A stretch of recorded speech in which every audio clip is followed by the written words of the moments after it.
Hey George, this is Noel. So I am going to do a couple things just to show you the panel because you're asking questions about it and I just want to make sure. So this is 8 Bravo Yankee and this is our other Navajo. This is 3540 Zulu. I'm going to show you what we did in this panel so you understand a little bit about what you're asking. If I pop up here, no, this is inside the plane.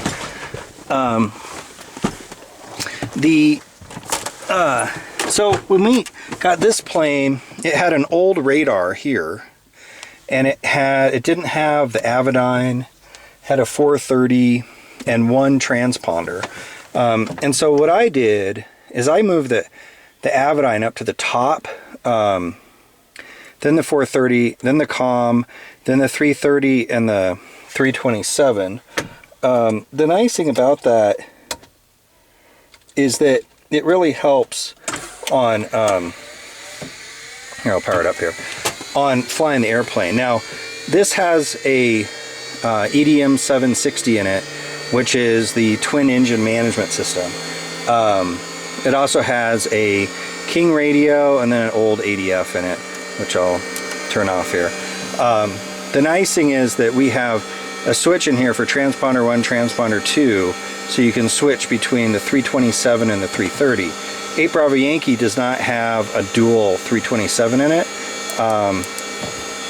but it has basically the same stack.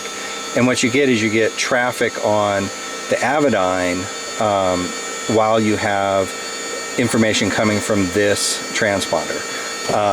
Having this is really nice. It is a lot of work to put one in. This whole panel thing, moving radios over here and removing this around, and all I did was add a transponder, move the comms, and add this, took about 2.5 weeks to get that done. So I just want to show you that and let you see the difference. It is a good setup. You know, everyone's talking about putting Aspen displays in and all kinds of stuff, and it's, you know, it's not really worth it when you're looking at, you know, spending $50,000. So now if I go in to 8 Bravo Yankee, let's go over here. The brakes are actually done if you care about that. They just got done, and I'll just walk around the plane really quick. So one of the things you're asking about spares, we usually have in the plane spare oil. We have this polish for the spinners, spare spark plugs, and other stuff that we'll, you know, basically donate to you. And then the engines are done. They're all put back together. We're going to take them outside and pressure wash them, get them all cleaned off. The one thing, if you're ever cleaning this plane, this is the vacuum pump right here. And if you look down in there, I don't know if you can see it, my finger's pointing, that's the gear, right? So if you're ever cleaning this plane, see that gear? You basically want to not get liquid, grease, cleaners, solvents, anything into that gear. So I usually cover it, and I don't spray anything directly in there. You'll lose a vacuum pump pretty quick if you get stuff in between that gear. So this engine, good shape. We've put everything back together. Oil coolers are back on. This was loose, which is the shade and fuel flow thing. We tightened that back up. Everything else is in good shape. It's ready to be cleaned. The boot or the strike plates are waiting for paint. And when we get the paint, probably Thursday, we'll shoot those. The nose baggage locker, this is where you can check hydraulic fluids and stuff. This has got some extra oil, and we'll probably have at least half a case of oil in there for it. The one thing to watch out for on these planes is making sure you push that right there before you lower that door. De-ice strike plate. The right engine, great shape. Oil filters are on. All the lines were good. I mean, everything. The wires are new. All the plugs basically between both engines are new. These are the fuel injection lines. They're all good and cleaned. Oil coolers back on. We did actually seal the back here with some high-tech silicone or high-temp silicone, just like we did on this side, so it helps the air get forced through there. The air to cool the vacuum pump basically goes from this line up and around here and blows on top of that. So no big deal. Exhausts are in good shape. Everything's pretty good. We're gonna clean and detail the boots and stuff at the end.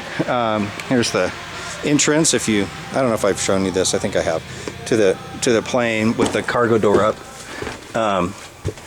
Let's climb in the plane here. Okay, so in this plane, one thing we always do is we pull the fuel pumps. That way they're not running, we're not flooding the engine. So if I turn on the power, then I turn on the avionics here, this is an 8 Bravo Yankee. Now, this one you have the 330, an old transponder, which is basically your backup transponder. And this switch right here serves to basically navigate between them. It's really up to you. You know, it's not modern, but you're only going to use it in emergency when you lose that transponder. You know, the 327 in the other plane, it just sits there, right? It doesn't really do anything, and it's really just a backup system. The strike finder that'll turn on here, right, is this electronics, is a BF Goodwrench, probably can't see it, strike finder system.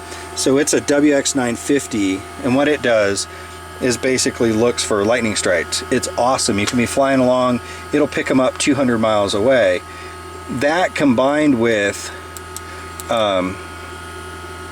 the Avidyne with the EX500 means that you can basically see where lightning is, and then you can also get the XM weather here, right, on this screen.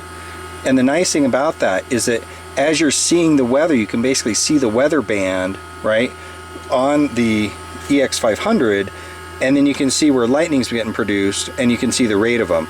And so you can go, boy, I'm going to stay away from that, right? It's actually pretty cool. And you can see that. Of course, it's not lightning or thundering here today, but we usually keep it off because 90% of the times we're not flying in or around thunderstorms, nor should you. So this plane, the difference is we have the manifold pressure and RPM up here. The other plane, those have been moved over and they've moved down. In 8 Bravo Yankee, you have the shade and fuel flow system. In the other plane, you basically have an analog gauge like this. You have to manually calculate it. This is worth its weight in gold because you know exactly how much fuel is going through each engine.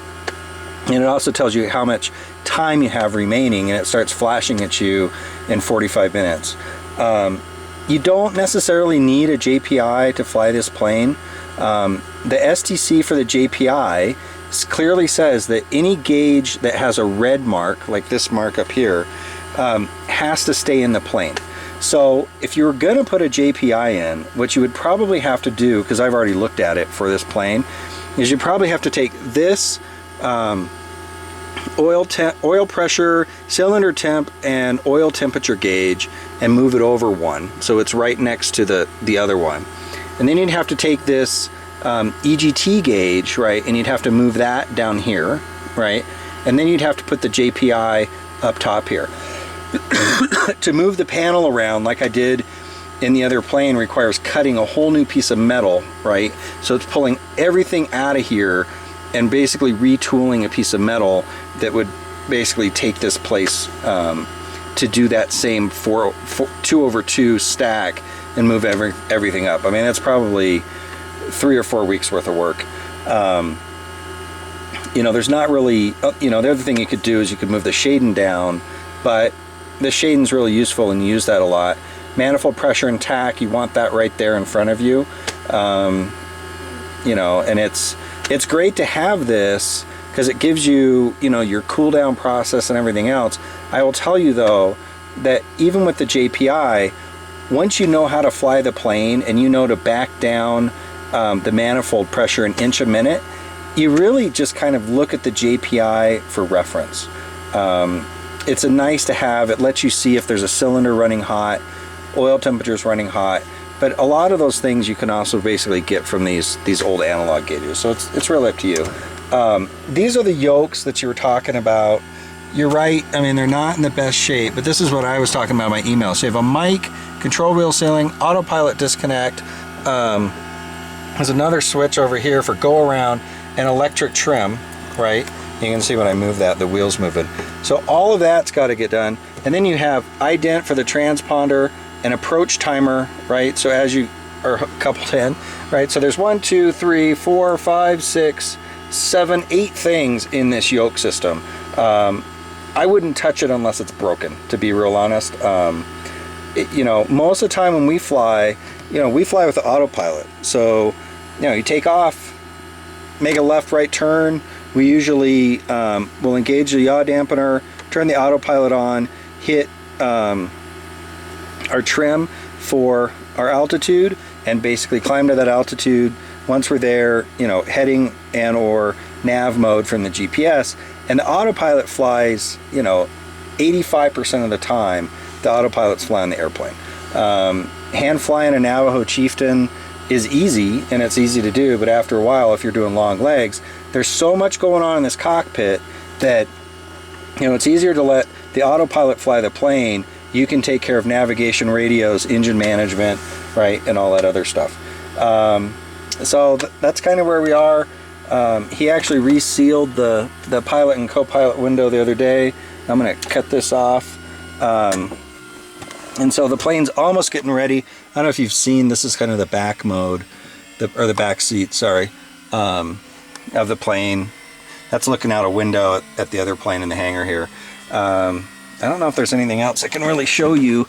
You know, it's a great plane. They're unbelievable aircraft. So here's the, you know, the flaps and things. I'm just trying to show you as much as I can that we're going to clean off. This is normal, it's just dirt from before, so it'll all clean up really good. The paint's in good shape, and that's about it. So I'm going to upload this video for you, and this could be your airplane. It's pretty cool. Once it gets going, I'll try to film tomorrow when we're balancing the props.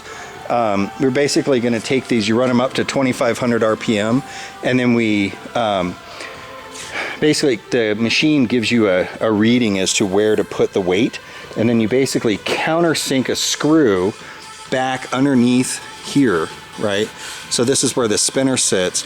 You basically find where it's supposed to go, and it tells you the amount of weight to put right there, and we'll put that in. We just did that on these props just to make sure they were balanced, and it's unbelievable. There's a video on YouTube that I took where it shows a coffee cup, and the coffee cup's completely smooth, right? There's no vibration in the plane whatsoever. So I'll go upload this, and yeah, there we are. Talk to you later. Bye.